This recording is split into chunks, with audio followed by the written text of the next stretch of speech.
Season's greetings to the Louisian community. The year 2023 has been a year of commitment, transformation, and community service. It is with the utmost dedication that I assume the esteemed position of University President at USL earlier this year. This commitment has consequently brought about a year of profound transformative initiatives, fostering growth, innovation, and development within the university's academic pursuits and overall mission and vision. Under the administration's 4 areas of excellence, we, as one Louisian community, received an abundance of blessings and achieved many accomplishments.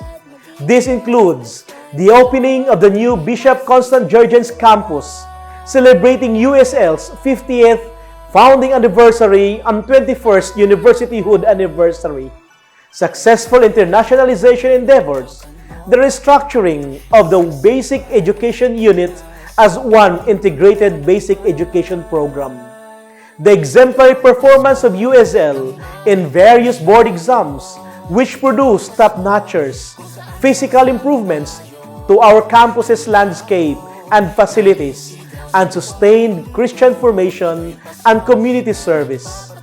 This festive season, we extend our deep appreciation to the Almighty who have been instrumental in our journey to excellence as we look back this year. The university's faculty, staff, students, pupils, and alumni encompass a diverse group of remarkable individuals who continually inspire and enrich our institution. The Louisian community's parents, partner schools, dignitaries, and other stakeholders who continuously support the university's vision and mission.